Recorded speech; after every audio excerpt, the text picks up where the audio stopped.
Hello and welcome back to Girls on GRAPS. We are back for episode 2. As always, please like, subscribe and get your super chats in if you're feeling generous. I'm back with my usual co-hosts, Alexia and Anna, and we also have a guest with us today. We are joined by ringside Bats. So I'll go round, see how everyone's doing. Bats, as our special guest, how are you doing today? How have you been? I'm doing very well. I'm a little jet lagged right now, but I'm super excited to be here.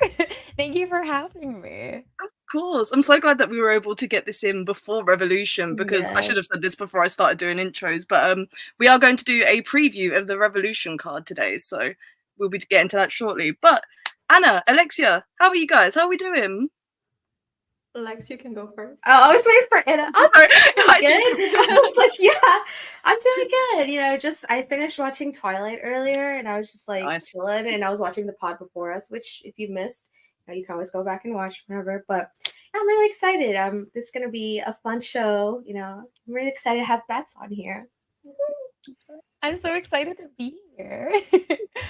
I'm so glad we have guests now, because we were talking about it for such a long time that we wanted to make this a space that other women that also watch wrestling could come on and just talk to us, hanging out with the girlies. And the best person for us to have as the first guest. I'm so happy. And thank you everyone for being here and watching. Don't forget to like and send super chats if you have questions and everything. So yes. Absolutely. Wonderful. I'm glad that you guys are all doing well. I am a little bit tired. I was at a wrestling show today. Surprise, surprise. Nothing's new. Shout out to Kid Lycos for finally winning the belt. We did it. It's been a long time coming. We finished the story. People were chanting that at the show. It was very fucking funny. But yeah, let's get into it. We are going to do, like I said, we're doing a preview of Revolution coming up next Sunday. Literally a week from now, we will pretty much be heading to the building, which 3 of us, me, Alexia, and Bats are going to be there in person. Unfortunately, Anna won't be, but one day we'll get you out there. Please take me out of this potato eating country.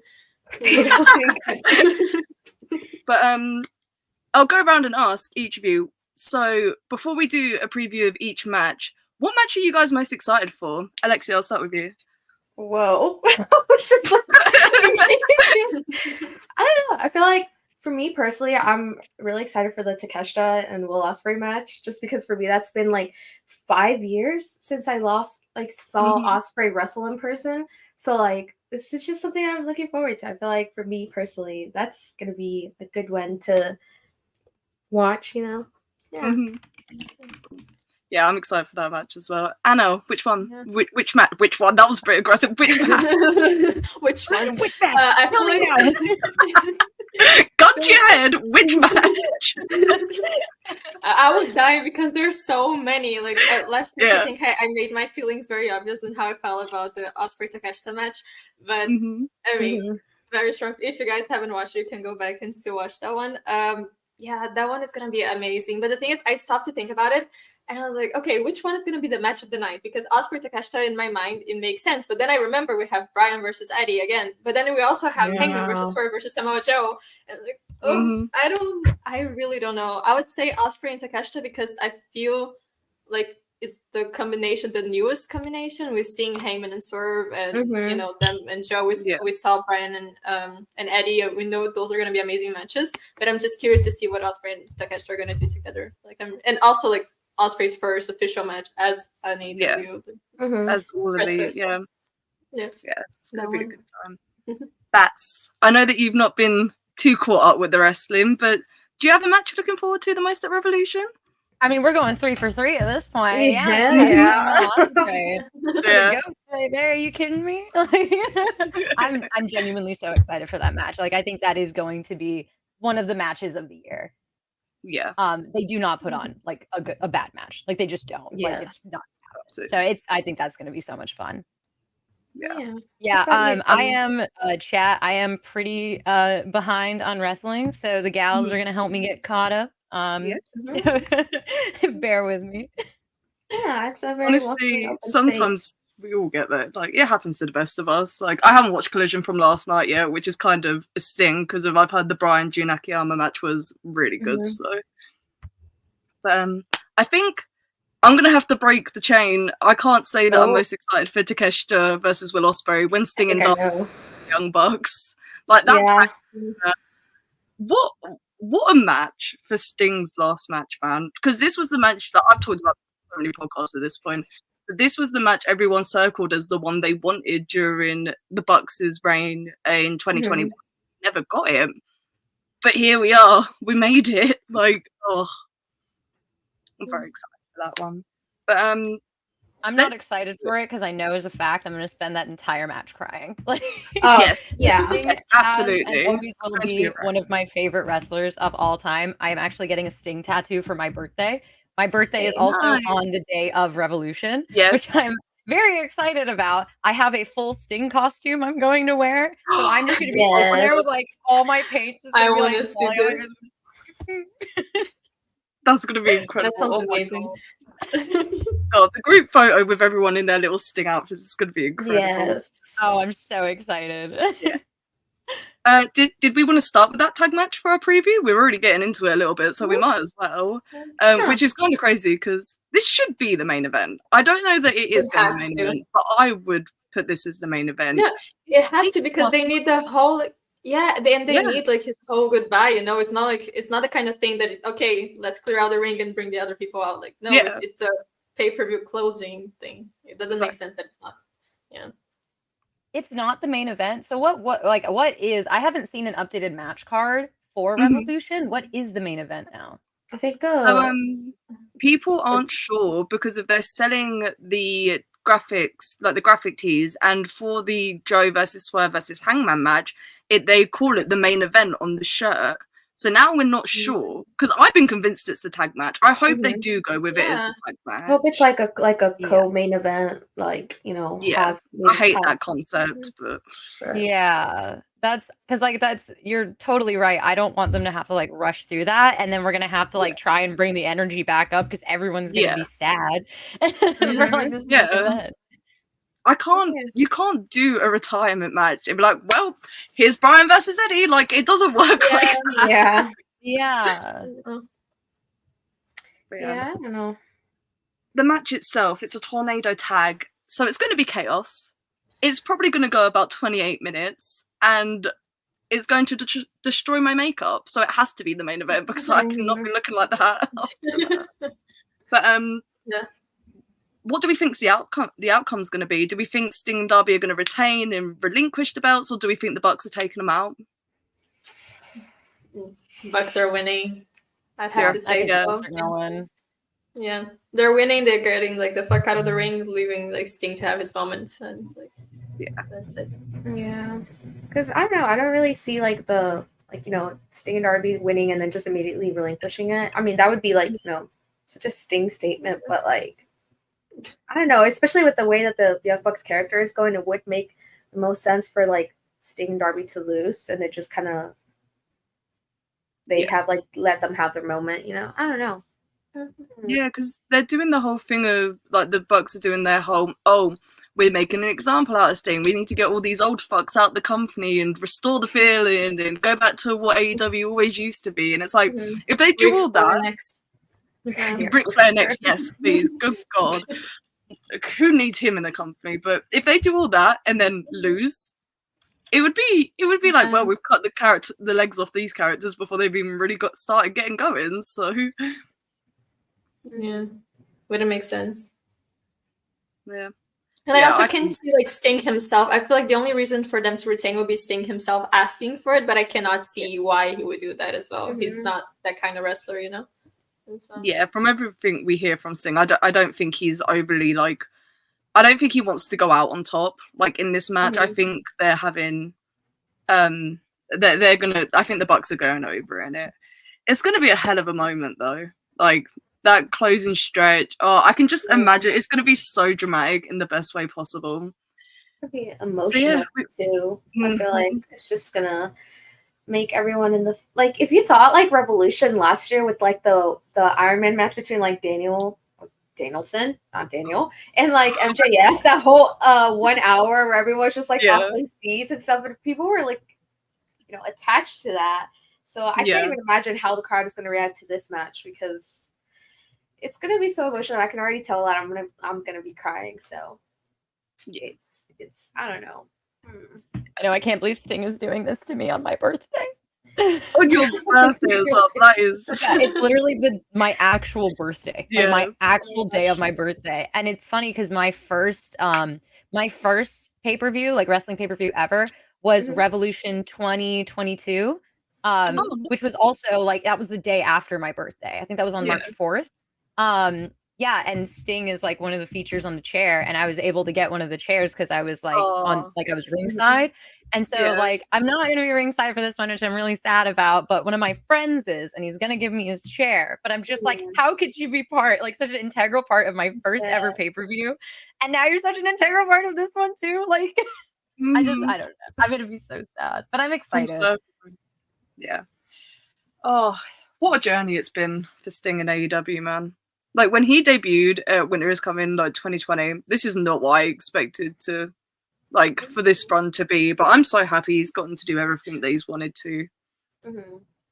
But yeah, before we move on to the next match, we have a couple of super chats. Go through these real quick. First one is Kev Bones 199. Thank you very much. Hell yeah, brother. The girls are back in town. We sure are. We made it eventually. Eventually, yeah, that's fine. Thank you for the super chat. I think this is the first time we do it like 2 weeks in a row, actually. That's like very impressive. Like ever. We got a new record, guys. I know it's pronounced Carl. I don't know what currency that is. But thank you for the super chat anyway. Yeah, it's pesos. Yeah, 50 pesos. It's pesos. Okay, cool. Happy GOG Day. Curious to hear how would your book Monet's first year in the company? She's winning everything and anything, every match. No, I wouldn't book her to win every match, but she should have the belt like very soon, to be honest. Immediately. Yeah, she should just immediately win the belt and just have her like Bryan Danielson run, just having amazing matches every week with talent from all around the world.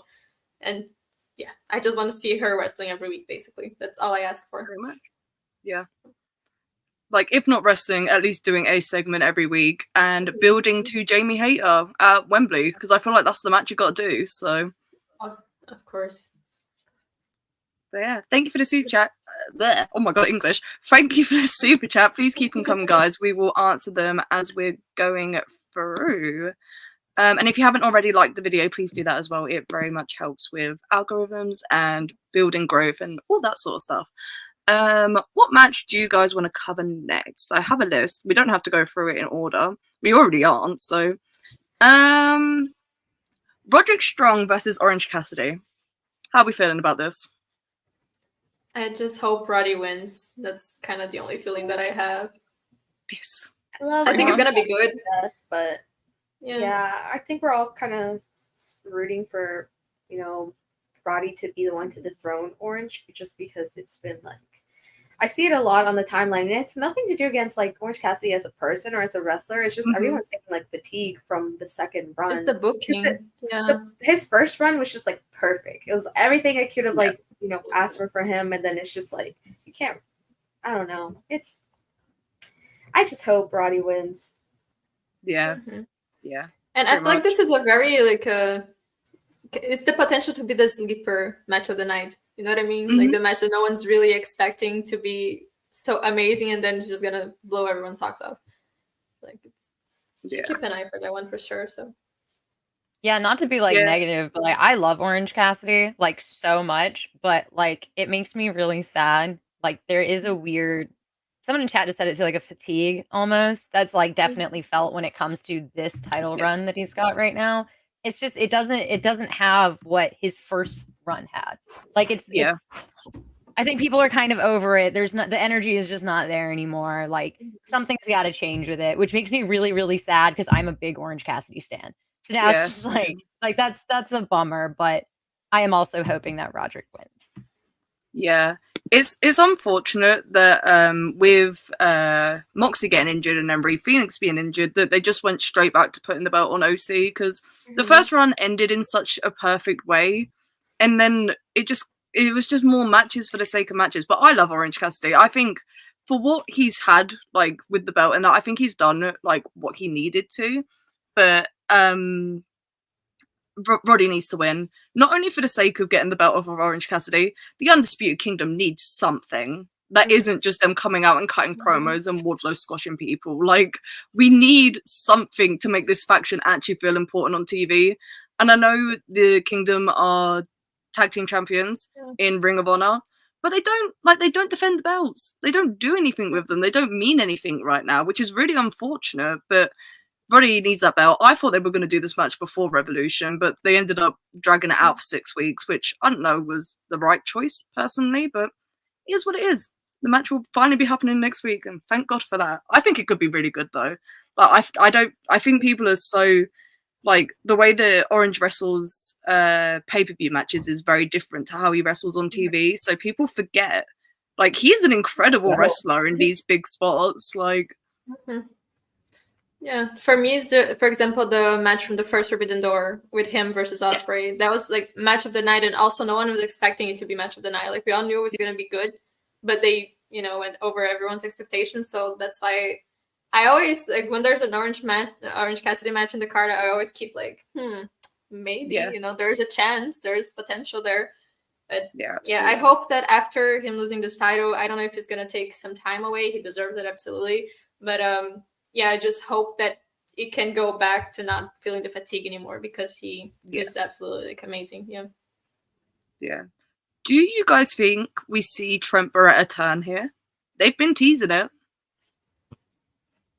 Let's see, that's the thing. I've been campaigning for a best friends tag team, like, title run for, like, the longest, and I feel like best friends will most likely split before that ever happens, just because they've just been, like, I don't know, the way he's just been kind of slowly being just more, like, heelish. I would love for a heel Roppongi run too. Yeah. But I could see that. I don't know how soon. I don't know if they would do it immediately, like, at Revolution, or if they would just drag it out until, like, the next pay-per-view, because, I mean, that's what they've been doing with the storyline, per se. Yeah. But I kind of do see it happening. I just don't know how soon they would do it, or how soon they would put, like, the trigger on that. Yeah. Yeah, I'll be interested.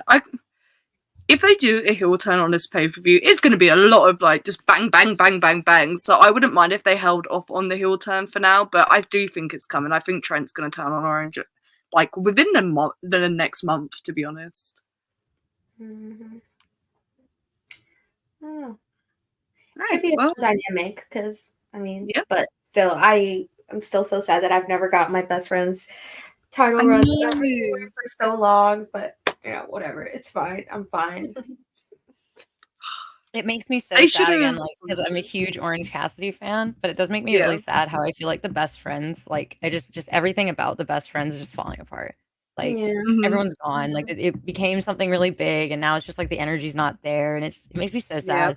I feel like there was this time in AEW when, like, remember when, like, best friends were, like, peak though? So you got Chris, you got you, like, everyone was there, and that was, like, the most exciting little faction too, because they were just so fun, and, like, the energy was so good. And I feel like this might be a controversial opinion, and I might be, like, sidetracking here, but, like, I've been wanting to talk about it, and I feel like you ladies are a good one to talk about it with. I feel like AEW is doing a thing now where it's incredibly negative and everybody's doing a heel turn, and I need everyone to chill out. I need everyone to calm down along with someone, because I'm tired of it. I like legitimately, I love kind of a fun, like, more lighthearted energy to wrestling, along with, there being, like, heels, and it being, like, like, having, like, a darker side as well. But I feel like right now it's just everybody is like, I'm a badass, don't mess with me now. Like, you know what I'm saying? It's like, calm down, relax. That's true, because it's also like, I feel like it's harder. Definitely, it's harder for you to build back, like, a face to make them, be loved by the audience and make the audience care about them. So it's just easier to turn them for, like, a quick pop in to see if it sticks or not, because like, they're kind of trying to throw stuff at the wall. But that's true. How many actual pure, like, baby faces do we have right now? Because now Hangman is also turning. Bucks are Hangman's turning. The Bucks have turned. Turning. Are you kidding me? The cowboy who wears the butterfly pants? Are you kidding me? I can't. I complain about this constantly, because I just, like, it's a bummer. It's just I don't want to turn on wrestling just to be like, okay, well, like, who hates each other now? Like, winning man in the ring. AEW's always had a lack of pure baby faces. Yeah, most like people need a good winners baby or something. Hero. Yeah.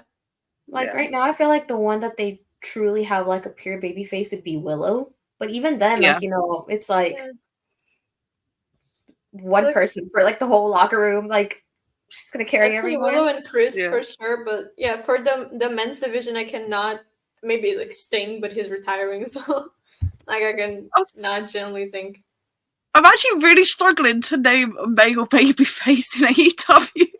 That's what I'm saying. Right? Like, Daniel Garcia might be the best example right now. Like, that might be the best example. Like, that's a fair one. Darby. Darby, yeah, this is true. Darby, because I feel like most people, they're definitely put in the position, for example, the Blackpool Combat Club. If they need to be heels, they're gonna be heels. If they need to be, Eddie. Yeah, like Eddie. Oh, Eddie. Oh, yeah, Eddie. Yeah.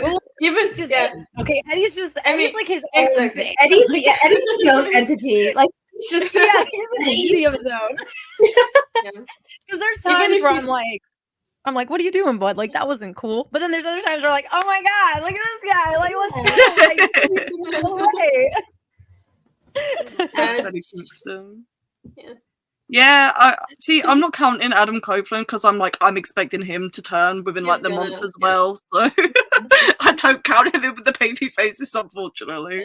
But yeah, man, it is a real AEW problem. Yeah, they do need more.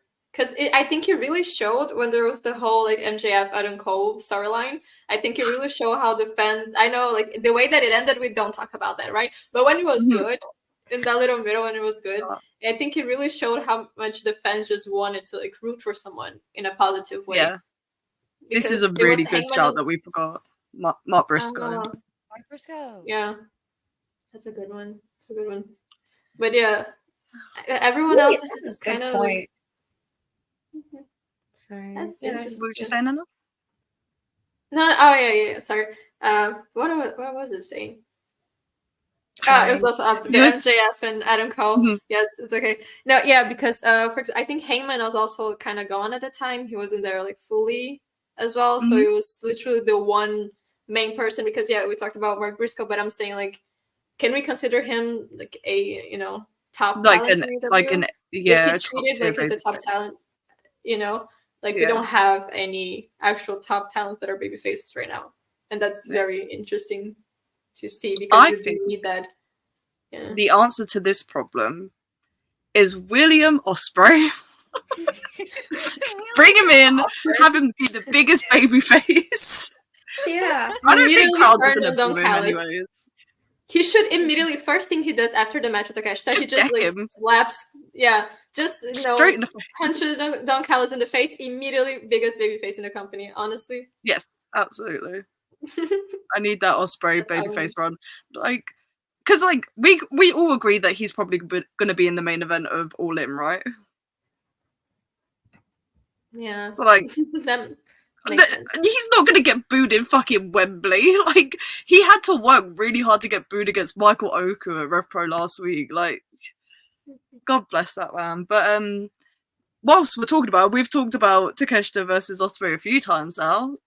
Who do we think's winning this? Ospreay has to, right? Like 100% it's gonna be Ospreay. There's no way. And Takeshita's my boy. Takeshita's my everything. Yeah. Okay, I love me some Takeshita. But like I absolutely do not think he's going to win. Yeah, only if there's like some fuckery, like Don Callis just does something like a little fuckery to make Takeshita win, and then that leads Ospreay to turn on Callis, and maybe that would make sense. But yeah, I don't see him winning over Ospreay in another way.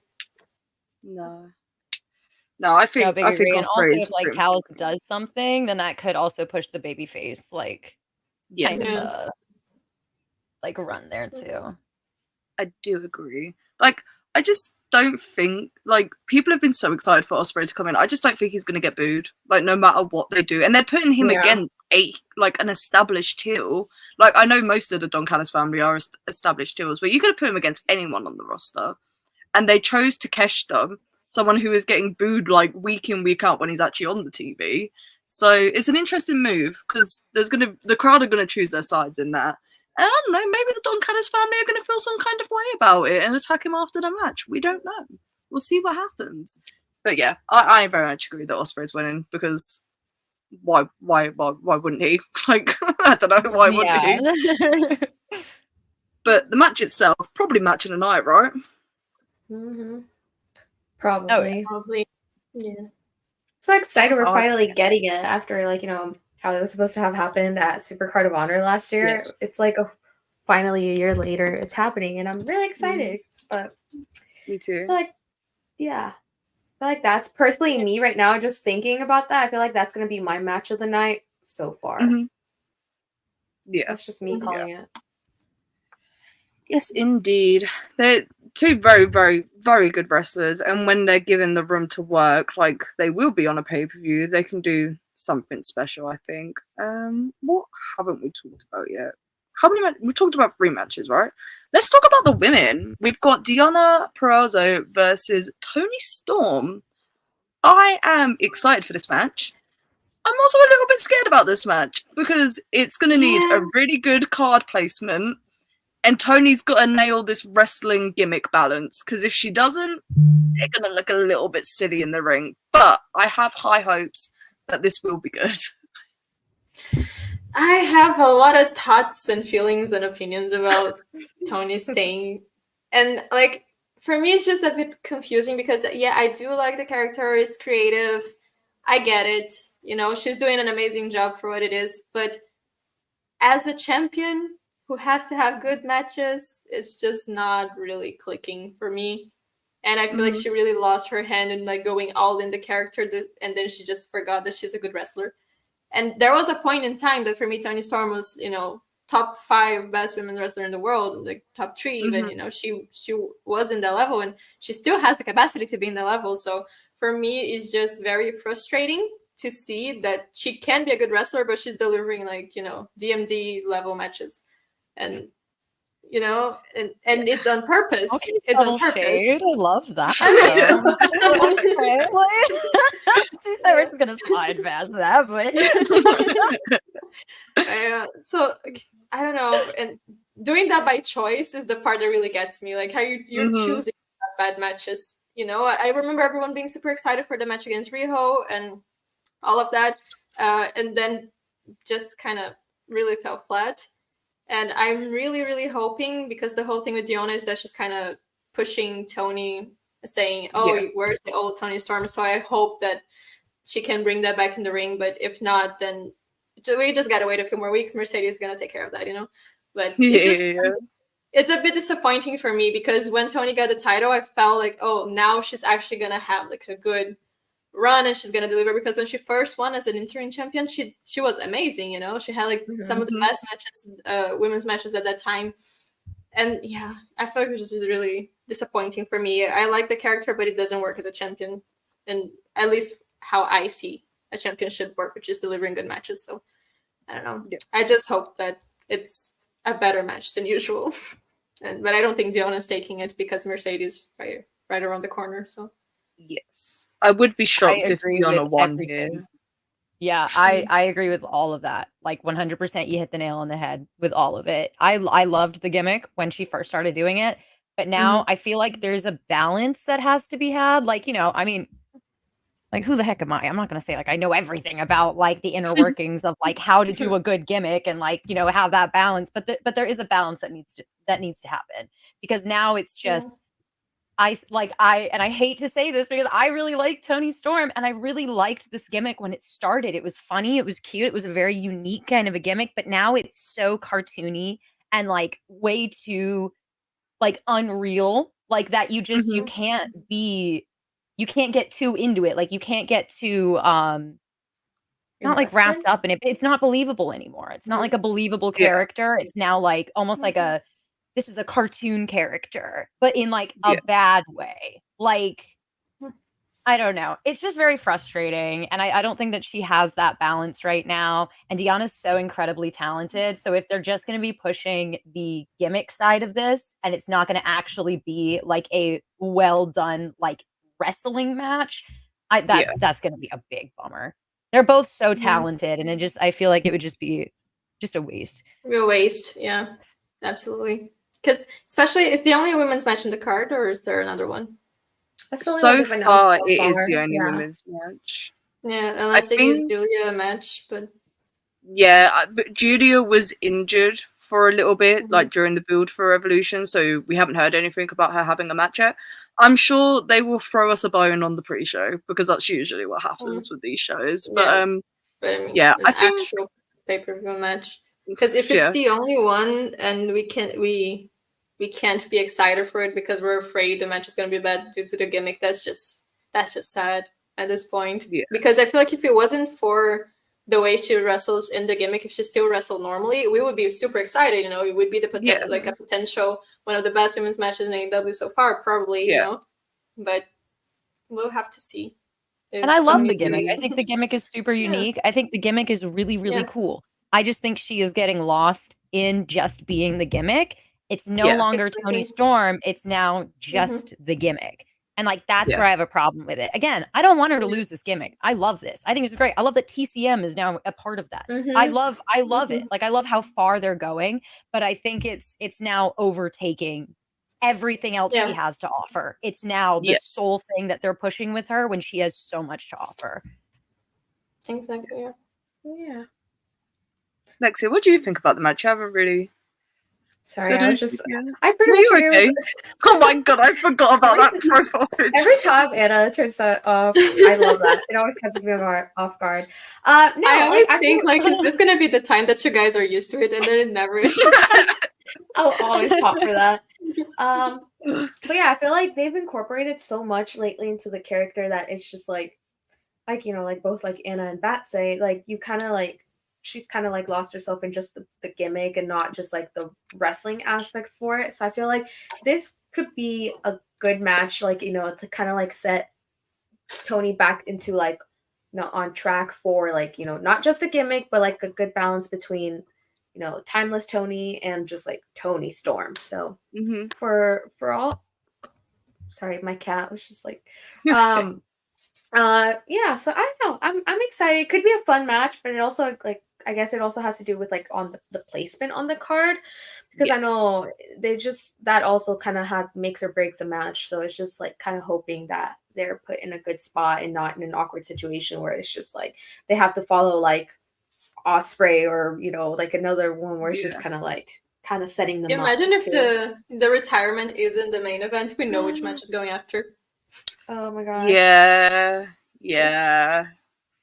That would be a very AEW thing to do. I hope with the way that they've been building this, Deonna's like trying to push Toni into being the old Toni and like going back to the way she used to be. So I'm hoping like the first few minutes might be a bit hokey and like leaning into the gimmick and all that, and then Toni just kind of snaps and they wrestle a really good match. This is what I'm hoping for. We pray. Yeah, we've got a couple more super chats. Gonna go through these real quick. Keep them coming, guys. We really do appreciate it. Akodo Roku, $5 super chat. Thank you very much. It took me a second. I had to like squint. I agree that the point of this with Deonna match is to give Timeless Toni a killer match. Yeah, I think because if they have history together, like if they do what I just said about where the first few minutes are kind of hokey and then they just kind of snap into a good match, it could be a really good match and one of Toni's like best matches in AEW, to be honest. Here's hoping. Big Hero Chris, $5 super chat. Thank you very much. Revolution is going to be the first wrestling pay-per-view ever. So real, so true. Real. This is a funny one for us to get. I don't know if you missed the show that you wanted this to be on, bro, but thank you for the super chat anyways. Richard Jr., $5.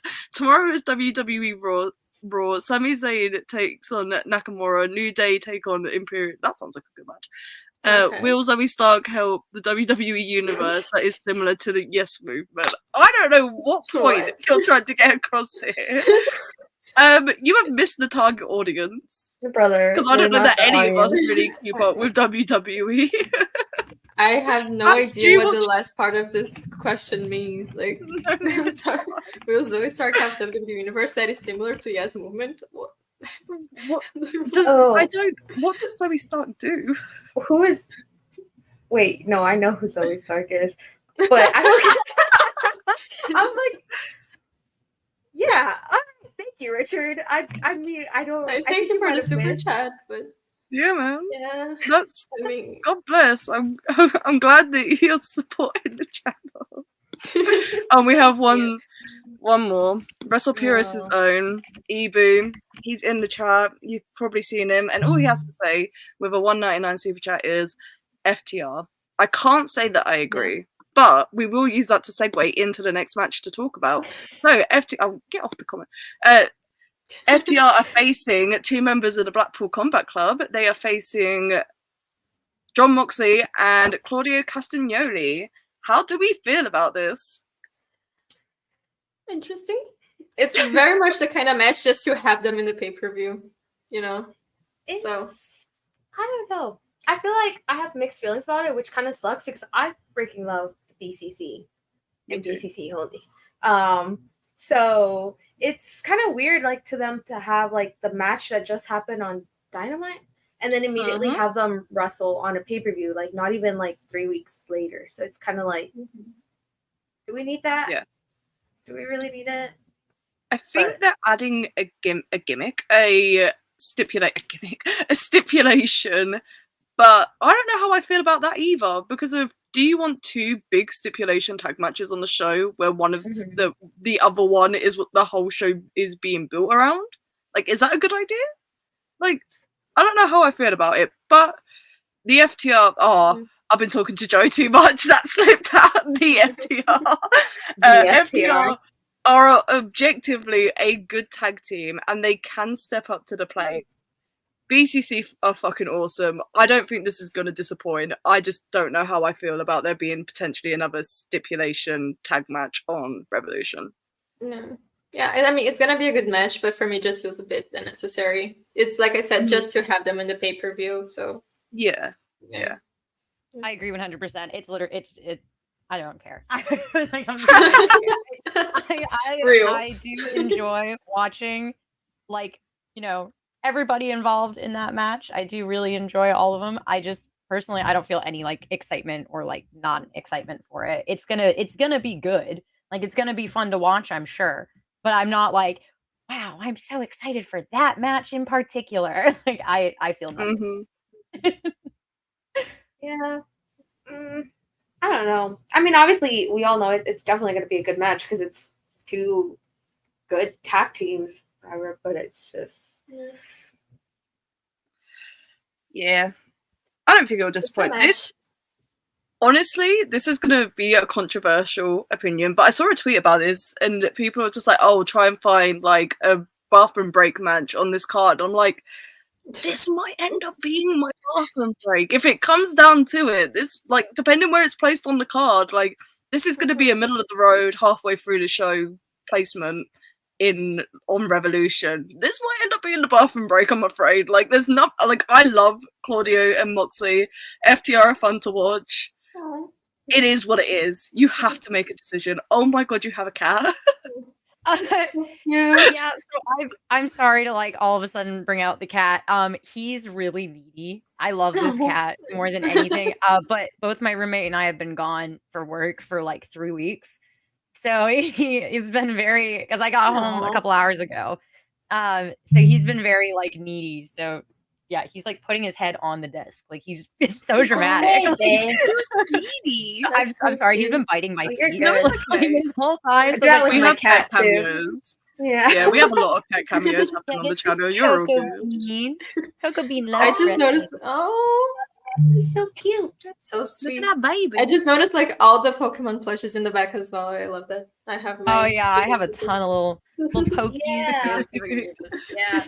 My giant Togepi that I'm so happy about back there. God bless. Joe Holbert's in the chat. I'm hearing reports of the FTR. Yeah, man, it slipped out. It happens. I just kind of steal my friends' lingo. So if I speak to someone enough, I will steal what they say. And it's even worse in wrestling. Like, it just happens a lot. Yeah. Speaking of Joe's, Samoa Joe's world champion and has a triple threat on this show. with Swerve Strickland and Hangman Adam Page. I have absolutely no idea what's going to happen with this match. It's going to be amazing. That's all we need to know. But with the Hangman thing, by the way, like there was the report saying that he might have like some personal stuff during the day, and that's why they filmed the injury angle just in case he can't do the match. And I'm really afraid. I do not want this to happen. I mean, we know Swerve is winning anyway if it's a triple threat or a singles match, but I want Hangman to be there. They always go so hard against each other, and now adding Samoa Joe in the middle of that. I think like it's so hard trying to think of a match of the night because look at this match. Like, come on. I don't know. I'm just gonna be screaming the whole match. I just know I'm gonna lose my voice. Absolutely. Yeah, I hope Hangman can make it, but even if Hangman doesn't make it, I still don't know who's walking out with that belt. Like I've flip-flopped on who I think's winning this triple threat, like pretty much every day that I've thought about it. I was convinced for a while Hangman was winning, and I was just like, no, I think Swerve's winning. I was just like, maybe Joe will retain and like lose it on big business. I don't know. Like at this point, like where are you guys at with it? Who do you think's walking out with the belt? Oh, I genuinely have no idea. I feel the exact same way. I have genuinely no idea what direction they're trying to go in with this. Like, I do not know, which is exciting. Like, I'm excited to see the outcome of it because it's like, I think it is one of the first times it's been like so unpredictable about like the ending of a match, like in a while. Yeah. Sorry, he's like drooling all over the place. That's fucking cat. Sorry. I'm so sorry. It's okay. I was so sure with Swerve winning, and now you guys are like you're making me doubt as well. I really hope it's Swerve, but then again, it's also like another thing like that AEW also struggles with is like whenever they're at their highest peak and their highest momentum, like not giving them a belt or like pushing them. So I feel like right now Swerve is like at his hottest, right? Yeah. So it's like I feel like this could be like a good crowning moment for him, but then again, it's like, I don't know. It's so I want to see difficult. Like it's like I want Swerve, but like I want Joe to continue being champion. So it's like because he only ever had like one real title defense so far. So for him, I think that's what they've missed the mark on with this is like not giving Joe more defenses. Yeah, he should have just wrestled every week. You know, like you have 3 Where's shows. Where's my Zack Sabre Jr. match? I swear to God. Forbidden Door, please. But yeah, you have 3 shows every week, and your world champion doesn't wrestle in any of them, like in a singles match. What is that about? It is very odd. It is very, very odd to me. But no. Maybe I saw some people in the chat saying like maybe Joe retains and they do like a singles match against like Swerve and Joe and maybe the next pay-per-view or Big Business. I don't know, but the only thing that I know is that in 2-3 months Swerve is gonna be champion by Wembley. I feel like that's just kind of he has to. He has to. If not, then just like, come on, what are we doing here? But Swerve being world champion in Wembley Stadium is going to be crazy, and I do hope that's where we end up. As we're talking about a main event caliber match, let's talk about a main event caliber free agent, Okada. Is he coming to Revolution, and is he showing up in the main event picture? Because I'm terrified of that. I want Okada to show up, but the thought of him being inserted into the world title picture is genuinely terrifying to me right now. I didn't even think about that. Like I always thought about Okada showing up at AEW, but I didn't even give it like thought about him going immediately. Where and how? Yeah. Like I'm just like, oh yeah, he's gonna be in AEW. That's gonna be so cool. And then now I'm like, wait, he's gonna be in AEW. What is he gonna do? Yeah. What is Okada doing? Because that's also very interesting because his whole career he hasn't been like a weekly wrestler or like a TV personality. He always wrestled under the New Japan structure, which is the shows, a lot of shows, but it's not a TV show. So I'm interested to see how the character is going to translate, especially with the language barrier and everything. And I'm just curious. For me, it would be perfect if it just worked, like just make him work the same way. He just shows up, has matches, does like a quick promo and leaves. It doesn't need to be like, every day, because I think he's still going to live in Japan anyway. I don't think he's moving to the United States. So it does make sense for him to be more part-timer in that sense.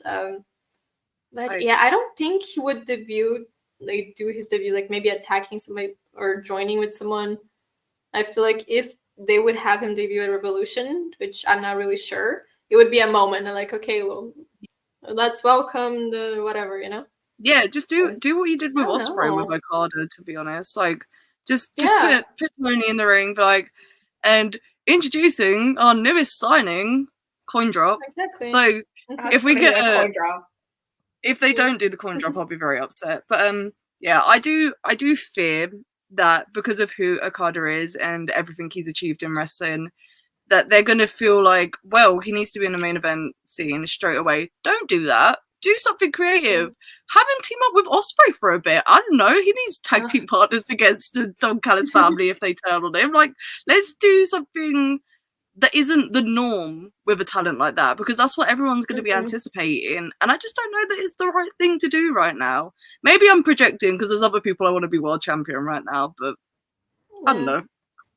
I feel like I wouldn't like for him to common fear though is there's a lot of people that people would much rather see be a champion than someone who's just immediately coming in. And like, yeah, much respect to Okada. Like, big respect. Love you. But but yeah, it would be incredibly frustrating. And I think it would almost be like disrespectful in a way if they just like throw him in there like that. Like, if anything, I just think it would be cool if it was like a very big, like, oh, what's happening? Like in the middle of like, in between like matches or something, and then have him come out and have it be like this whole big dramatic thing, and then, lead it up to something like that. But if they throw him into that match, I will legitimately be upset about it too, because I don't think that's fair. They shouldn't, because it's Sting's night. I feel like maybe Sting's night. It's Sting's night. For real. I don't think anything can possibly even take the attention from Sting, but I don't think they should try it. So Yeah. So. Yeah. I don't know. I just feel like the work they've done with Swerve, Hangman, Joe, like other people like kind of in the orbit right now. They've done so much for the world title picture. You don't need to throw another person in. Like it's gonna get messy. It's gonna get muddy. Let's work through what we've got. And let's be real, Tony's probably got him under contract for 5 years. Like, don't waste a moment. Just relax. Yeah. It's okay. We can get there, I promise. They can just give him a show as well, like they're doing Mercedes, just announce a special, like Dynamite. Yeah. Yeah. Like, Okada, big business. Like, if he debuts, oh my god, I could not talk today. If he debuts at Revolution, he probably will have his first match at Big Business. Wow. But then it's also the thing though. Like Big Business is also Mercedes night. Yes. I feel like both of those nights, Okada is also the level of talent and type of talent that he needs like a moment for him. Yeah. So I don't think like just. Yeah, he debuts on the pay-per-view that Sting is the main character, and then he has his first match on the event that Mercedes is the main character. Like that doesn't really. Yeah. They might hold off on Okada. Like he might not be at Revolution. However, maybe Tony Khan wants to rest. Like he moves maybe Okada just want to stay at home. Like do we know what Okada wants to do? This was not a Charlie select. I do not know Okada's contract length. I don't even know if he's actually put pen to paper yet. I'm just going off the fact that all the news sites are saying that Okada is AEW bound. I'm not breaking news. Please do not report that on my name. Good lord. I'm not having that come back to me. Good Jesus. Before we go any further though, super chats, we've got some racked up, so let's have a go through them. My goodness, you are about to experience what we experience with super chats sometimes, Bats, which is bits. People like to play characters in our super chats. We have one from Ricky Starks. $4.99 super chat. Thank you so much. Love our girl shows on Sundays. Slay Yas Queens. But that sounds exactly like what Ricky Starks would say. He would say that. Real. Oh my god, Charlie, did you see my post that he was at the gym that I was streaming at? Yes, I was so upset. I left an hour before Ricky Starks showed up. I was like, oh are you my kidding god. me? Like, why would this happen? Oh, that's really unfortunate. Hello. Thank you. Darren Walker, £5 super chat. Thank you, Darren, for your support as always. Charlie, you let self down by saying FTR the bathroom break match. FTR is the best tag team in the company. They proved that in the last for the last 2 years. Darren, you've been watching shows with me on long enough to know that this is not an argument you're going to win. I disagree completely. The Young Bucks are the best tag team. But thank you for the support. We have this back and forth on a regular. You know I'm not going to agree with you. Down now. I'm not playing with you right now. It's like people are putting these FTR allegations on my name. This happens all the time. They're a good tag team. I've said that. They're not my favorite. Akodo Roku, another $2 super chat. Thank you very much. Joe wins 100%. Hangman costs Swerve the win. Yeah, I could see that happening. But then where do you go with their story? Because they already had 3 matches against each other. This is the 4th match that they're having. Yeah, it's not 1-on-1, but they already have the full trilogy. And wouldn't it make more sense for Swerve to cost Hangman the title? Because then Hangman goes full heel. Wouldn't that make more sense? Yeah, that would probably make more sense. Unless he costs and then that's his heel turn, but Swerve is also a heel, so him costing Swerve the title, I don't know. But I just don't know where they would go with that, because of course for me I would watch them wrestle forever, but at the same time it's good to have some space between stuff, you know? Because the AEW is known to just use something so much and then it just goes around. Like we were talking about Tony's gimmick, for example. They use it so much and then it just goes around and it's not enjoyable anymore. Or like the whole thing they did with MJF as well. So I don't want that to happen to Swerve and Hangman, because I do like them. So yeah, I do agree. Akodo Roku with another $2 super chat. Thank you very much. I appreciate all the support. If you do want the purest baby faces, New Day forever. So true. So real. Yeah. They are very but they're not pure baby faces. They're not in AEW. That is what we're talking about. But if you're talking in general and wrestling, that is a good answer.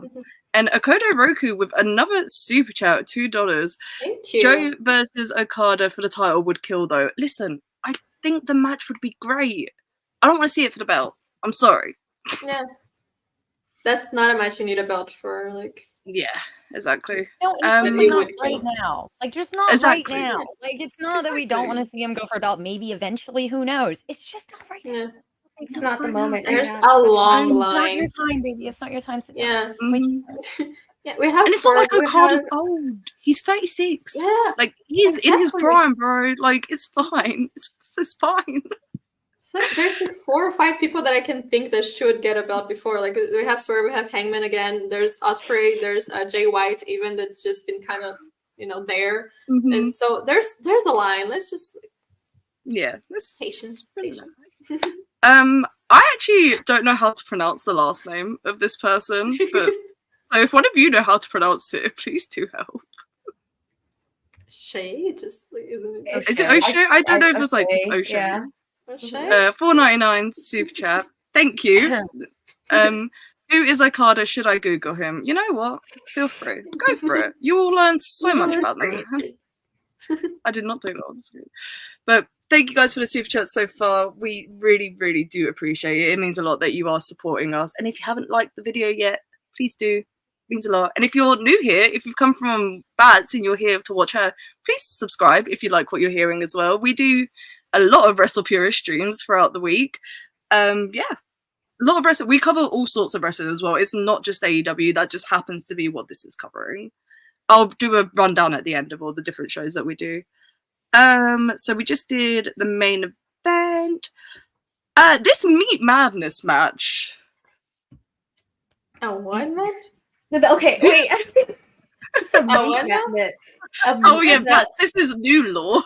This is new lore. I saw a post about it earlier on Twitter because, like, I've also barely been on like wrestling Twitter or anything over the past few weeks. So, like, I open up my phone maybe like a couple of times a day, but I'm barely opening up Twitter over the past 3 weeks. Do you know how much you miss on wrestling Twitter if you're not on it for like 3 weeks? I'm like, what is going on? Meat Madness. I saw a post about it. What is this? What is going on with this? So I also don't know. I'm so surprised by this. So on Dynamite, Wardlow came out and cut a promo, and I actually thought that Wardlow was going to challenge Okada. That's what I thought was going to happen. You got to watch the promo to understand. But because he was just like calling out a bunch of champions and stuff. And then he started talking about a Meat Madness match. Or it might have been Don Callis then started talking about it in a backstage art segment, and it's currently a triple threat. It's Wardlow, Powerhouse Hobbs, and Lance Archer, if I'm not mistaken. Yes. I think that's the three names I have. Lance Archer. I'm so happy that Lance Archer's on this pay-per-view. Yes. Like, I'm genuinely ecstatic to see him wrestle.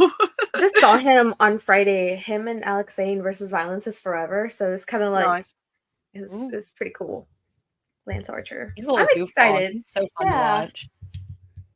He is so underrated as a wrestler. Like, I genuinely think Lance Archer is very underappreciated in AEW, and that Tony Khan should book him more. But yeah, Meat Madness. I would like them to add some more people to this if they're not going to do the Face of the Revolution ladder match, which I know doesn't happen on the pay-per-view. It happens on the Dynamite. But if you're going to do a crazy multi-man, let's throw some more big boys in there. You got Big Bill. Others, I don't know. My brain's dying. If he decides to show up, Miro, that's another one. But Meat Madness. Okay, I was gonna say Big Meat Madness. Like, something else. Whoa, interesting. I don't know, but I don't know. Meat Madness. They just do shit sometimes, I don't know. There's no point to this. Like, there's no point to this. It's just Brian Cage needs to be on that match. I don't know how. Brian Cage. Oh my god, I love him. If there ever was a man that embodies Meat Madness, it is that man. Meat Madness is so funny. They need to give Big E a check. Like, come on. Honestly, because didn't Big E pitch this type of match for like WrestleMania? Like, this is something that I saw. I'm pretty sure. Big meaty man slapping meat. Like, he made the whole thing up. Yeah, this is also another match that might end up being like a bathroom break, such if needed, to be honest. But I am interested to see what happens, and I'm very excited to see Lance Archer wrestle. Like I said, very underrated. But I don't have loads to say about this. I honestly, unless there's like a title opportunity attached to it or anything, I don't really care who wins either. I think it's just going to be a fun time, to be honest. I don't know. I thought this was going to be like the pre-show. This is like on the actual card or on the pre-show? Yeah, I thought it was 0 hour. If it's in the main card. If it's in the main card, that's definitely a choice. I think, like, the graphic I saw didn't say. That's what I was like. But it's probably 0 hour. There's no way. There's no way. They haven't announced anything for the pre-show. Yeah. Okay. Yeah. Nothing on the pre-show yet. Wow. Okay, so this is the main card show. Yeah, I don't really care who wins. It's going to be a fun time. I'm sure they're going to throw each other around. Lance Archer's going to do something cool. Yeah. So we are down to 2 matches. We've talked about these in a very random order. I haven't really like stuck to any sort of order. Just vibes. Yeah. So this match is, other than the tag match, this next match is probably the one that I'm most excited for. And it is Bryan Danielson versus Eddie Kingston for the Triple Crown Championship. I think Bryan's taking it home. Is he finally winning a title? Please. Is he finally winning a title? Yeah. Wait, is it for the title? Yeah, it is. Yeah, it is. Sorry, I'm like so out of it. I'm like... I do believe that Bryan is going to crush Eddie Kingston's dreams and take all 3 of his belts, and it's going to be absolutely heartbreaking. But the match is going to be fucking special, and it's going to be an incredible match. Are you guys excited for this one? Yeah, yes. It's their 4th match, right? Against each other. Yeah, it is their 4th match. Pat's just shrugging into corner. Yeah. I'm sorry. I like Eddie Kingston as like his character because he's just a guy. He's just like a dude, and like I don't know. I like that. He's like kind of grumpy. I don't know. Like I like Eddie Kingston. I'm sorry, but like Danielson, come on. That's a lot of talent. That's a lot of in-ring wrestling talent right there. Yeah. And like if Danielson loses, I can't believe that. Like that just doesn't seem believable to me. I'm so sorry. Like And that's kind of how I feel about like a lot of Eddie's matches. Look at me. Oh my God, I'm going to get canceled by wrestling Twitter right now.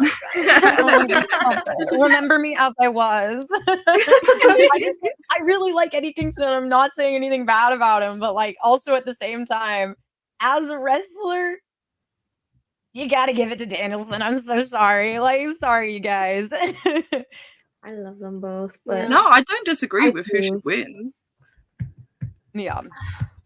Because I can see it happening both ways. Because I generally don't think Bryan wants a title at all. Like he talked about it, he's been very open about it, and that he just doesn't want to win a title. And the whole story with Bryan and Eddie is that like Eddie won once against Bryan, and the whole thing is that Bryan's like, yeah, no, you actually didn't win. Was like, so I feel like it would be actually closing their story and closing that door, that chapter, if Eddie wins and retains, especially now with the whole thing that Bryan's doing of winning against Eddie's with the legends like Eddie's heroes and stuff. But I want to see Bryan winning. I just really want to see Bryan winning something and having a title. And I feel like this would be, because he doesn't want the main title, so this would be like the most perfect thing for him to win before he becoming a part-time where he has to, But yeah. But I don't know. I don't see it happening, and purely because of his choice. Like just Bryan saying like, no, I don't. But yeah, I would love to. He has to. Oh, so hard. But I mean, both ways. I'll be happy both ways. Just yeah. Like if like Eddie retains, it's not like gonna upset me or anything. But I don't know. There's just something about the way they're telling this story. I think Bryan's gonna win it. I really do think Bryan's taking it home at Revolution, and honestly, like. Ending out, like, because if he's talked about how this is, like, his last year full-time, I don't know that I believe that, but it's because it's Bryan, but we'll see what happens. Like, him having a run with the Triple Crown before he goes into his part-time role, I think it could be something really special when he's, like, wrestling more in Japan at the moment, like, he's doing, like, all these little things. I think this is, like, the perfect time for him to win a belt like this. Oh, 3 belts like this, I guess I should say. I just want to see Danielson in gold. Like, even if he has to be, like, bullied into it, kind of like staying where he didn't really want to be the tag team, it's like, who cares what you want, bro? We want you. We want this for you. It doesn't matter. No, but seriously, like, I don't know. I just feel like it could be, like, a good, like, this is, like, a good point for him. A good time for him to win the championships and just have him do his own thing. Yeah, he's doing his thing. Yeah. And I'm just trying to think how we're gonna have Bryan versus Ospreay, because that's what I want to see. I'm trying to, because I feel like it should be a moment like when they did Kenny versus Bryan. It should be a moment like that. Just give them no breaks, nothing. Just do it. Just do it. Yeah. I feel like Bryan beating Eddie as well would like really solidify him as a heel again, because if people flip-flop on Bryan all the time, the BCC in general, people flip-flop on, they never know if they're cheering or booing him. But if he like beats the shit out of Eddie in this match and they go straight into an Ospreay feud or something like that, oh my god, that'd be special, wouldn't it? What a time to be alive. Oh, so excited. Everyone versus Ospreay. It is going to be a great. I feel like between this match and Ospreay match is really just gonna come down to which kind of wrestling you like the most, because I can see people making arguments for both of them being match of the night, but it depends on what you like the most personally, because for sure for someone the Bryan and Eddie match is going to be the best match. For other people, the Ospreay match is going to be the best match. So it just depends on how you like your wrestling, because it's two completely different styles. But yeah, sure, they're both going to be amazing for sure. I do agree. We have another super chat. I almost called it a super chat. Chat. Dan V900 and $9.99 super chat. Thank you very much. Bryan should face Joe for the title at some point. It ties into Bryan never truly beating Joe in a title match, being choked out and his limp body dropping from the top of the cage to win it in Ring of Honor. That is a match that I very much would like to see. Now I'm all for Joe retaining the title. I changed my mind. Yeah, Joe can retain the title so we can get him versus Bryan. Damn, that means Bryan's got to lose. Damn. When hasn't he in a title match? When hasn't he? You put the shade today, and you're just throwing it out there very like subtly. I'm catching you. We love it. We love it. I love it. Right. So it looks like we only have one more match to talk about. A very funny one to leave for last, to be honest. But Daniel Garcia versus Christian Cage for the TNT title. How do we feel can about someone it? explain to me what's going on with that? Because again, I haven't watched wrestling in like almost 3 weeks. Right. So, like, I feel like I missed something. So on not the Dynamite just gone, the Dynamite the week before, Adam Copeland and Daniel Garcia had a number one contendership match for the TNT title shot, and Nick Wayne, Christian, and Killswitch came out and attacked them both in the match. So it went to a no DQ, or no, you know what I mean? It just went to a no finish. Like, yeah, what the fuck is that called? Yeah, DQ finish. Oh my god. No contest. That is the phrase I'm looking for. And then after the match, like, they were attacking them. Adam Copeland got concertoed, like, got smashed with a chair. And then last week, Danny came out and basically said, I'm coming for that title. I'm having the match at Revolution.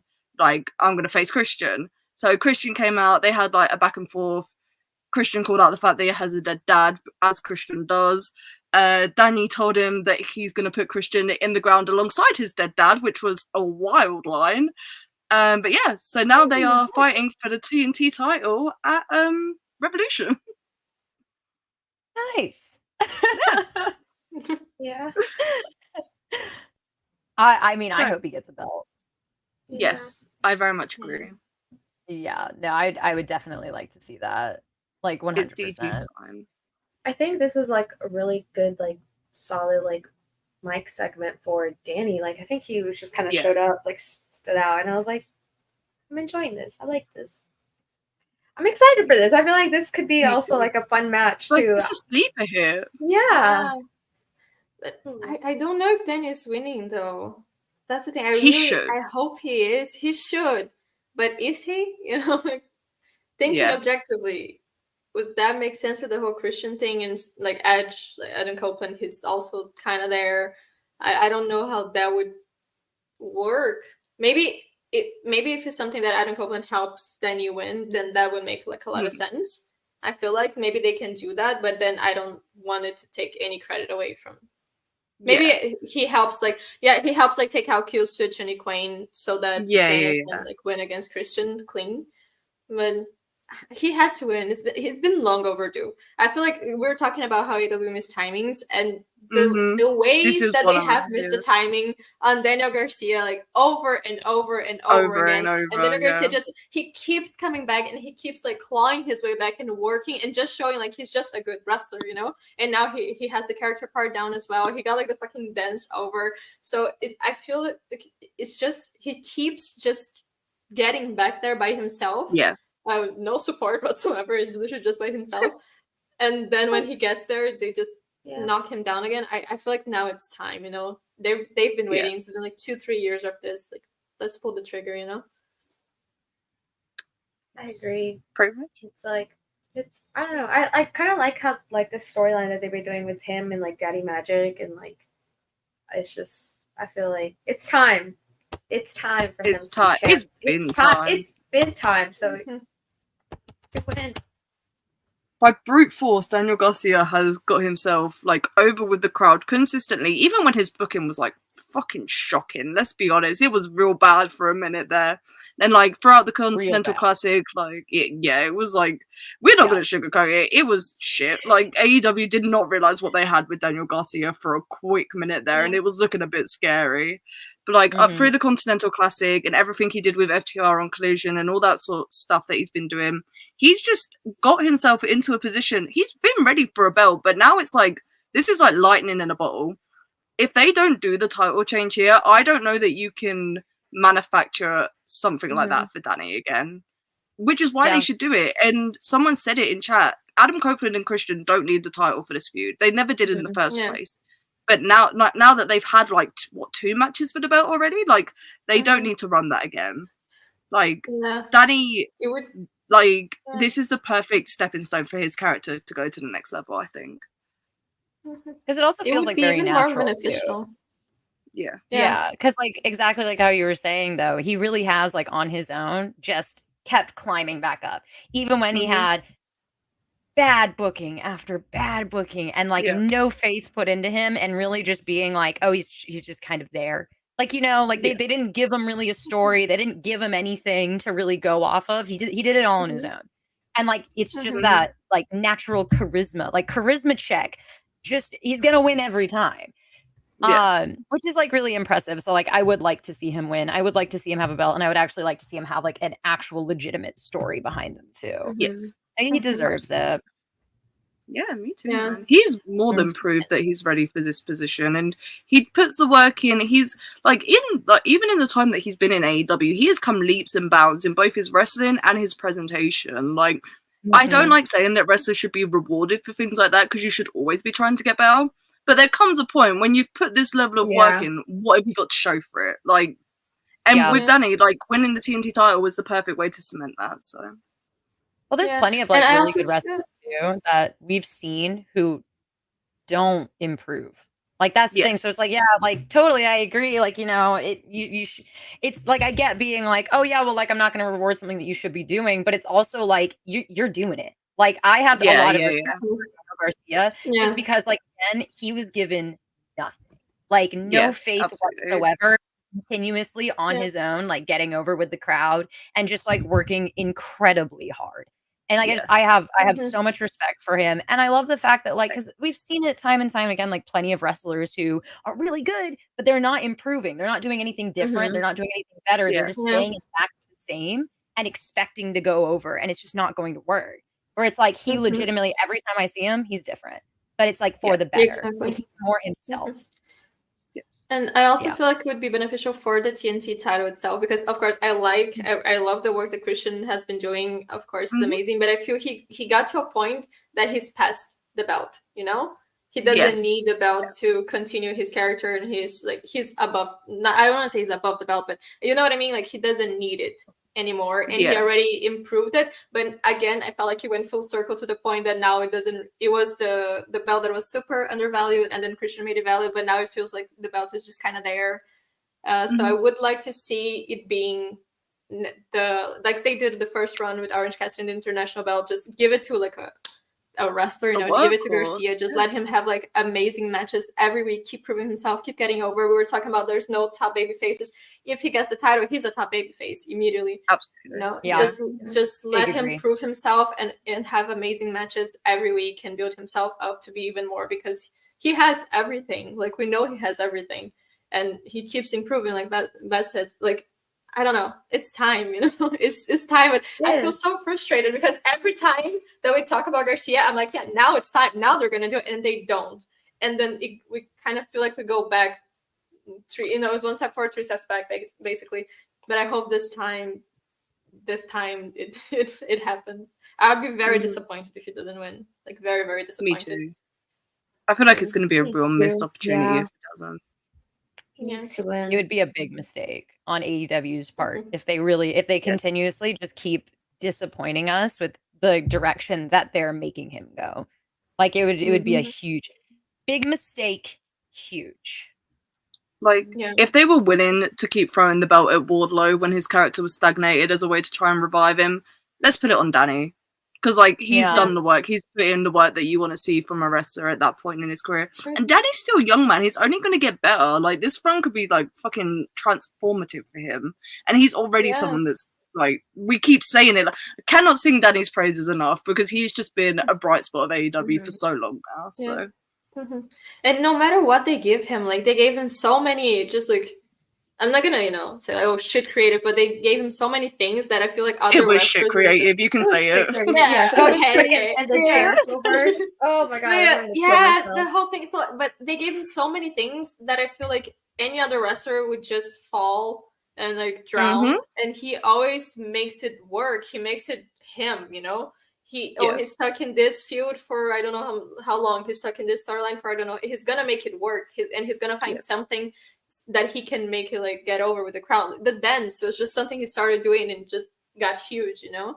So he has he's so young. He has so much potential, but I feel like this is the time to give him this title and let him have like a full career breaking, like star making performance or title reign, because he is the future of the company. When you think 10 years from now, Brian's not gonna be there full time. We don't know about like Mox probably also not gonna be there full time. Like the big names that have like Jericho, whatever, they're not gonna be there full time, but Danny is, because he's just gonna be 30 by then, which is crazy.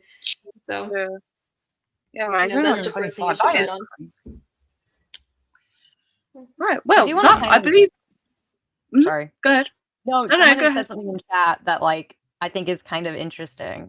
Somebody is talking about like a good example of that is also Sammy Guevara, but I have to like disagree with that, because I think Sammy Guevara was given some really good matches. I think Sammy Guevara was given a lot and didn't do anything with it, and he just could not get over. I think there was a point in time where Sammy Guevara was like super over. Not for me, but like he was super over with a lot of people. Like a lot of people really, really liked him. But now it's like he was given a lot of great matches. He had a lot of push behind him, and he couldn't keep up with it. He just couldn't. And even now, like Sammy Guevara match, I'm gonna go to the bathroom. Like, all right. Like I don't care. So I think it's pretty different, because he was really given everything to be great, but did not do anything with it. And again, that's coming from an outside perspective, like a fan perspective. I think he was given a lot and just didn't do anything with it. I think Danny Garcia, though, that's the boy. Yes, indeed. I think we've covered all the matches on the card. Chat, please let me know if I've missed something. I don't think I have. I did check earlier to see if anything else had been announced on Collision. They haven't announced the Acclaimed versus Bullet Club Gold yet, have they? I think so. They still haven't split up, because I haven't watched Collision yet. They haven't. They had a match yesterday, I think. I'm just waiting for that to be announced, so that way we can. Yeah, I don't know. It's at this point, I just wouldn't do it on the pay-per-view. There's so much happening on this show. Like, just do that on the Dynamite after, I think. Or do it in Collision, or even like Big Business or whatever. Just take the title off the Acclaim and because every time I can never remember who the true champion are. And you're talking literally right now. You were mentioning like you guys mentioned like the match between the Acclaimed and Bullet Club Gold, and in my mind I was blank. I was like, why are they doing this match? Oh, they're champions, you know. Like I can never remember that. It just. Please, let's do something with those titles. Also, just give it to Bullet Club Gold. And it also kind of like makes me like a little bit like last year at Revolution, the trios match was insane. It was the Elite versus House of Black. And now look at the trios title now. How far we have fallen. What do we do? The plot was lost. Like the plot is just gone. There's just. I don't know. It's just having two sets of trios belts in the AEW Ring of Honorverse is a really, really bad idea, because they barely have that many trios. Like I couldn't you've got House of Black, you've got the Acclaimed currently teaming with a Billy Gunn, bro. Like, it's time. I don't need you in the ring anymore. I'm sorry. It was fun. It was a good time. Hang it up, please. Like. For our sake, please. Then obviously you've got like Bullet Club Gold. I wish that Juice Robinson was back. I miss him dearly. Insanely funny guy. What are the other trios? You've got like Action Andretti and Top Flight. You can't. There's probably more Ring of Honor that I don't know. You can't even do Death Triangle because Pac isn't here. And Pac's not back yet. Bring him back. I know. Bring him back. Oh my god. They also always feel like. Oh, they can have you have Blackpool Comic Club. I feel like that's just a given. Yeah. You have the CMLL. They're just LIJ, CMLL. They love putting just the luchadores together anyway, and that would be fun. LIJ. I said LIJ. I read LIJ in the chat. I was thinking about LFI. Yeah, I get what you mean. You see see where my brain's got crossed there, but FTR and Mark Briscoe, like that's another good shout, but they're doing different stuff right now. So yeah, unify the belts that is my roundabout point. That is what I was trying to get to eventually. Because you don't need 2 sets of 6-man belts, man. It's just not working for the company. Like having one set they struggle with. Like having 2 you've got on TV. It's just So yeah. So that's the full so I don't think there'll be anything else added to the main card, I hope, because otherwise it's gonna be a very long pay-per-view. What do we think is gonna be on the pre-show? Is there anything you guys want to see on the show? Like for the pre-show matches? Ooh, I forgot about the pre-show. I want to see them. Try to do something with like Willow and Chris Statlander. Yeah, but if that's not going to be in the main card, like I would love to see them, like even if it's on the pre-show. But I don't know what else could be added into that. They always find something. Like they always do random matches. Who's someone that they might do something with Mark Briscoe? He's someone that like if he hasn't got something to do on the main show, they throw him on the pre-show because. It's a good time. People enjoy watching Mark Briscoe wrestle. Parlance has just made a really good point. Hook versus Brian Cage. That might be why Brian Cage is an in Meat Madness, to be fair. They've been teasing that match for a little bit now. That will be a very good time. What a lucha match. I would like a lucha match. Yeah. I feel like I would love a lucha match. Let me relook at this card real quick. I feel like there's kind of a distinct lack of lucha on this card. Yeah. Yeah, there's not really any. Yeah, there's 4 lucha match on the cards. Yes. Who we got? Penta, Commando. I forget every other luchador that exists. Put CMLL people. I don't know. If there's CMLL people, they can't have other Mexicans, right? That was like a thing. Yeah. If they did a CMLL pre-show match, I don't know that Penta and Commander could be on it. Which isn't the end of the world because I would like to see CMLL guys as well. So sometimes just have a lucha match. Willow, Chris, and Hook and Brian Cage. Solid. Yeah, solid. Someone asked if I had a lucha match. A lucha match. Yeah, let me throw my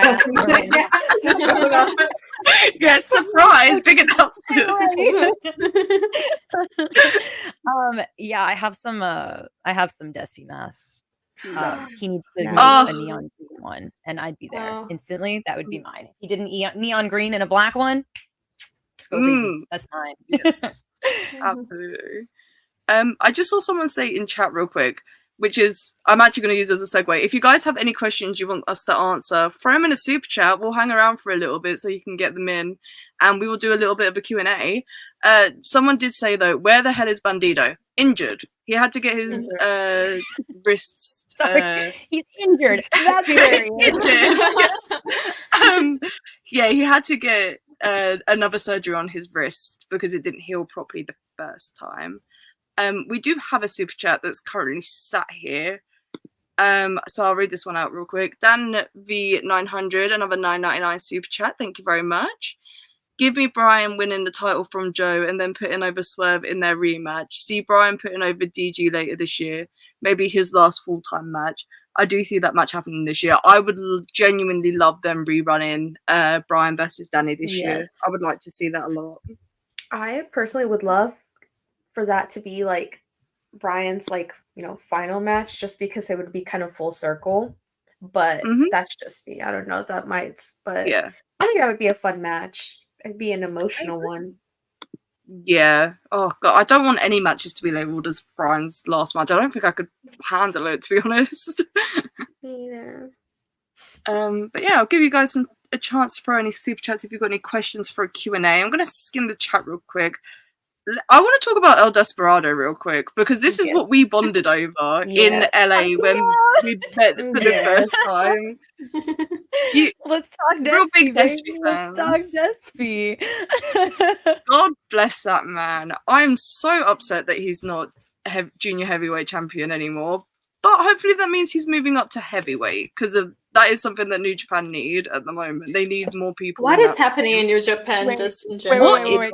Can we backtrack for 5 seconds? I haven't watched wrestling in 3 weeks, and that includes New Japan. He lost the belt. Oh, I'm so sorry. Oh, no. You're not gonna believe who's champion in New Japan now. Oh my god.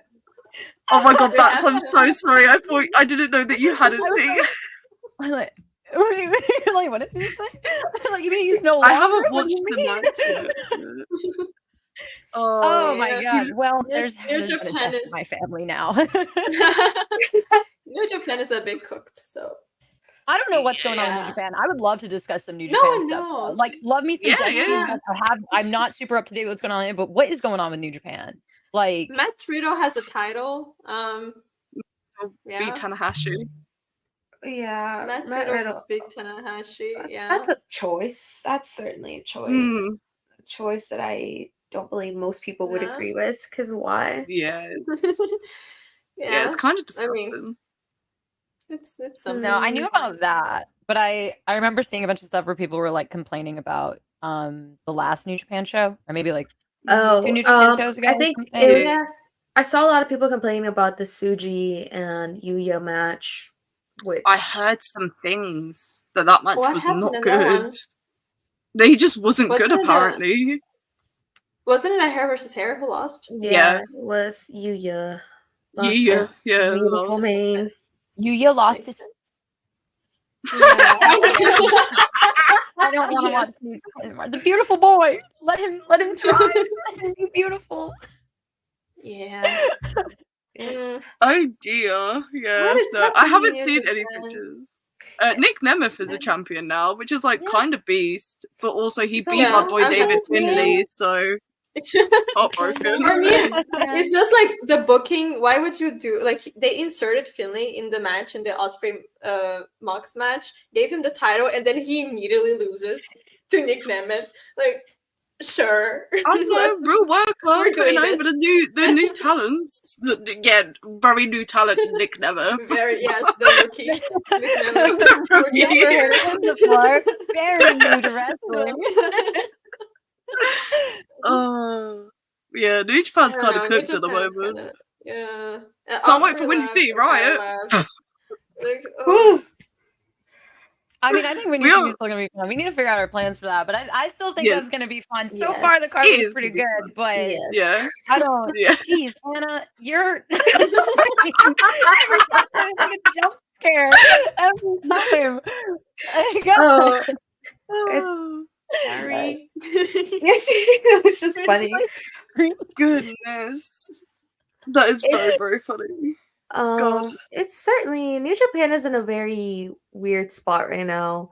But I know like we do have, which I think we mentioned it earlier, we have a triple header tonight. So there was like the Elimination Chamber review that we had earlier where we have Girls on Graps. Then after this, I don't know if immediately following, we are gonna have the flagship show, which is we'll be talking New Japan in depth. Hello, I cannot talk. It's not been a good pod for us for stringing together sentences. Yeah. Call him Daniel Danielson. What the fuck? I don't know. It's a Sunday. You're fine. It's a Sunday. But yes. I don't know. New Japan is at a weird spot right now. It's like in purgatory. It's what a time to be alive, eh? God I bless. Still love New Japan. I'm just like, I've also been hearing a lot of people's like contracts are up too, which is also making me nervous. And like, it's just making me sad because we're definitely in the low point of New Japan right now, and it makes me very, very sad. So I'm hoping for the best. I'm gonna stay positive. Try and not think about reality, like the reality of it, too hard. I just think that they could still. That's gonna be great. It's gonna be a fun time. I think it's gonna be a fun time. I think we'll be alright. They can fix so many of our problems by just having Zack Sabre Jr. win the New Japan Cup and being IWGP World Champion, to be honest. Yeah, I feel like that's a really good solution. Love him. Big Zack Sabre Jr. stan. Love him. Oh my god. I met him after the Rev Pro show the other day, and he's just what a man to perceive in person. Like, I walked up, like, because my friends were already like standing with him, like chatting and taking photos. I walked up and all I heard is one of my friends go, "Zach, you smell so good." It was very, very funny. But we do have a couple of super chats. We'll go through these, and then if we don't get any more, I start wrapping up. First one, Yuzora Heart, $2. When will Bats be back on Girls on Grabs? Bats, have you had a good enough time to come join us again at some point? Oh, I'm having a great time. Yeah. If you guys ever want me back, just let me know. Yes, this has been super fun. I like it's my 2 favorite thing. Beautiful babes and wrestling. So, like, yeah, man. Great time. We have loved having you. This has been a really good time. Yeah, I feel bad. I'm so like jet lagged and like I've had to be like, you know, like multitasking a little bit. So thank you for being patient with me. And also like I haven't watched wrestling a little bit, but it's kind of fun to like get caught up with you guys. Yeah. Like it's it just, you know, this just feels like we're all just like chatting about like, oh, what'd you do today? Well, let me talk about this wrestling. Yeah, absolutely. Like, it's really nice. This has been super fun. Yeah. We always want this show to has been really active. Love that. Like we've been seeing your chat messages and everything, and that's been helping spur on the conversation. Like this has been really great. You got a great little like community up here too. I love it. Thank you. Yeah, pretty proud of the community that we've built on WrestlePurists. People on the brand work hard to keep it up and like keep it a nice space, because you go into some people's chats, it's just like, wow, what is going on in here? But it's like we've got a pretty decent well, yeah, and like especially in wrestling, I've noticed that a lot of people like push negative like sides of wrestling and like more negative topics when it comes to wrestling, like a lot. And I feel like we're just kind of like we'll talk about it, but we're kind of like skirting around it because it's just like it's not the focal point. And I like that because I just feel like there are a lot of spaces in wrestling, you know, well maybe not a lot, but there's a few definitely, and it's like that are just all they want to talk about is negative stuff, and I just don't work like that. Like I can't do that. No, it's exhausting. Again, AEW, stop having so many heel turns right now, please. I need some baby faces. I have depression. I can't deal with all the negative. But I do agree. Like we have like such a nice community here as well, because especially being women doing this, we know how ugly it can be. I mean, we all get DMs on Twitter, so we know like there's a really bad side as well. But here in the chat, like I've never seen anyone being creepy or being weird towards us, like whatsoever. Everyone is just always nice and giving like constructive opinions and feedback. So I do, appreciate it a lot. So I'm glad that you liked it as well, and and everyone really loved you too. So like you have to come back now. No? Yes, you have to. So, we've got a few super chats rolling in. People are getting them in late. Darren Walker, £5. But she done well tonight. Any AEW wrestlers you're not a fan of? Ooh. I don't know if it's obvious, but Sammy Guevara. That is very fair. We all share that same sentiment. Or at least I share that same sentiment. The best thing he ever did in his career was marry a Brazilian, and that's like the one thing that I have to say. That's sweet. Someone in chat was like, "Oh, you guys are like mad because you stopped to like start a family." It's like, nah, bro, it's not that. I didn't like Sammy before that. From the beginning of Sammy Guevara till now, I've just never been a fan. Just never been a fan. Like since the coupon days. Anybody who is a fan, do your thing. Life is short. I don't know like who you like. I'm not going to tell you who you can and can't like. But to answer the question honestly, I think we all share the same sentiment there. Not for the best interest. Absolutely. $4.99 super chat from Dan V 900. Thank you for your support during this. I've convinced myself Shingo is winning the G1 since it's either him, Zack Sabre Jr. who will be the champ, God willing, or Hiromu. If not, I'll be disappointed. That took me so long to understand for a second there. Yes, I agree. Shingo should win the G1. Shingo should win everything, and Shingo should face Hangman Adam Page. Tony Khan, if you're listening, please, for the love of God, book this match. I've been begging for like 18 months straight for Tony Khan to book Shingo versus Hangman somewhere. Like, it's all I want from wrestling right now. Once I get that, I can retire from being a fan. Like, I'll be content. God bless. If it's not Shingo and Zack Sabre Jr. is not champion by then give him the G1, you know? He just has to. He has to win the main title this year. That's all I'm asking. That's my one thing with wrestling. I need to see Zack Sabre Jr. being IWGP champion, and then I'm good. Yeah. Like the work he's put in in the last couple of years for New Japan as well. There's not many people that deserve it more. And God bless Naito. I think he's been an absolutely incredible wrestler throughout his years. he cannot have a long title run. Like, he can barely see. His knees are giving out. Like, bro, the Wrestle Kingdom moment was absolutely incredible, and I loved it. It was great, and I'm glad he got it. Wrap it up. Like, wrap it up by Dominion. Like, come on. Manny Z, $2 super chat. Great to see you all. Can't wait for the next episode. Oh, Thank you. It won't be next week. Because 3 out of us will be there. Yes. Yeah. We will be at Revolution. It's next week. February's over. Oh, I love it. I feel like I just went through like a crisis. I kind of did. I was literally on the phone with a friend of mine while I was like getting ready for this, and I was telling her, I was like, oh yeah, like we have to figure out like what you want to do like for my birthday, like, you know, whatever, like come do all this stuff with us. And she's like, yeah, that's next weekend or like this upcoming weekend. I was like, no, it's like in like 2 or 3 weeks. She's like, no, it's not. February has flown by. I know, it really has.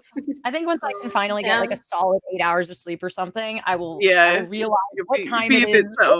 Yeah. Like, this is kind of like the last week of Sting's career. That's crazy to think about. I'm sorry. Whenever they posted that graphic of Sting's last Dynamite, dude, broke my damn heart. Tony Khan did. Like, the tweet he followed it up with, he was just like, we have to face reality. I'm just like, brother, what are you doing? Like, shut up for a second. Like, it's okay. I got it in the first tweet. You don't have to sink the knife in further. Jesus. But Akodo Roku, another $5 super chat. You have been throwing super chats at us all night, and we really appreciate it. Thank you. Had a great time. Love to see diverse women talking about wrestling. Thank you. That is something that we want to do with Girls on GRAPS. We want to get so many like just diverse voices and different women in the space, like just into our little bubble and talk some GRAPS, man, because we love talking GRAPS, and there's not enough like women-centric podcasts in wrestling. So if we can be that, then hopefully we can be that for people. And last super chat, I think this is going to be the last one tonight. Kev Bones, $1.99, thank you.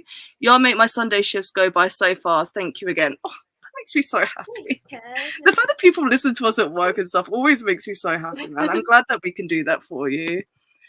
But I believe that's everything. I'll throw up any last minute super chats if anything goes off in the last couple of minutes. But yeah, thank you guys for joining us. If you haven't already liked the video, I know I keep saying it, please like the video. It really does help us. Subscribe to the channel if you are new here, and thank you for joining us tonight if you came over from Bats community. And for people in our community, if you don't know who Bats is, she's Ringside Bats on her wrestling Twitter, but you also have Twitch and stuff. Do your little plugs, babe. Yeah. Hi. I have my main accounts on everything are little bats. On Twitch, it's just bats. So just like my name down here, just bats. Mm-hmm. I will be streaming after this on my Twitch channel, and we will probably be watching some wrestling. I've been trying to go through Lucha Underground. It's so nice. So we're probably gonna be doing that. But yeah, I stream on Twitch pretty much every day, but Saturdays and Wednesdays. Because those are my wrestling catch-up dates. So yeah, come and hang out. My wrestling Twitter and my wrestling Instagram account is all under Ringside Bats. Yeah, thanks for having me. Yeah, tell me about these shows you guys have coming up next. Like, oh, it's your turn next. yeah. We've got so if you are in chat and you want to hear more from, like, I think a couple of us might be joining on for the next stream, but we are going live again on the Wrestle Purist channel tonight. It has been a triple header. We are doing, I don't know what the stream is. It is a hangout. There's going to be a bunch of people. Chris is back. People love Chris. Chris is back for this stream. Give me a second. I will check what else I'm meant to be talking. Yes.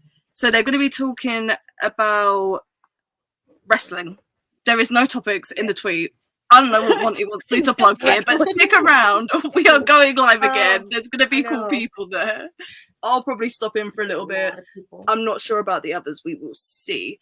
But I'm down to stop in for a little bit. Totally. Yeah. Oh, stick around. You get some more bats action. That is a way to phrase it. Do I have any other plugs? You're probably going to hear this on every show that you watch today, but tomorrow is Monday, so it's Russell Furious Worldwide. Tuesday, Dumb Guy Live and the Raw review. Wednesdays, watch alongs, sometimes a news stream. Thursdays, you got the Dynamite review. Fridays, sometimes a news stream. Saturdays, sometimes a collision watch along. Sundays, Girls on Graps, but next week it's not happening because we'll be at Revolution. But thank you guys for joining us, and I hope to see you in the next stream. Yeah. Catch you later. Thanks for joining. Yes, thank you, guys. Bye bye.